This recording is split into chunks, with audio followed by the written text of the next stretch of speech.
నిన్న morning Ireland versus Oman match జరిగింది. ఈ మ్యాచ్లో ఐర్లాండ్ టీం 235 రన్స్ బాధేసింది. దీన్ని చేస్ చేస్తూ ఒమాన్ టీం 139 రన్స్కి అవుట్ అయిపోయింది. ఈ మ్యాచ్లో ఐర్లాండ్ టీం మామూలుగా కంబ్యాక్ ఇవ్వలేదు మామ.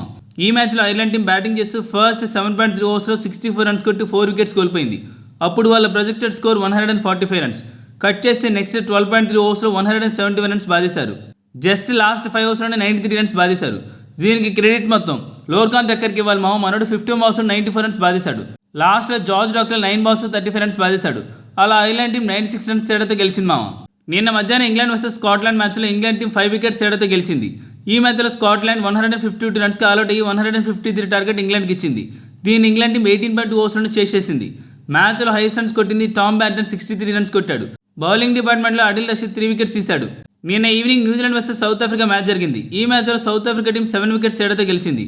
న్యూజిలాండ్ టీం 176 టార్గెట్ని సౌత్ ఆఫ్రికాకి ఇస్తే వాళ్ళేమో జస్ట్ 17.1 ఓవర్స్లోనే చేసేశారు. మ్యాచ్ మొత్తంలో హైయెస్ట్ రన్స్ కొట్టింది ఎయిడెన్ మార్క్రమ్స్ 86 రన్స్ బాధేశాడు. అది కూడా 44 బాల్స్లో. మార్కో జాన్సన్ 4 వికెట్స్ తీశాడు.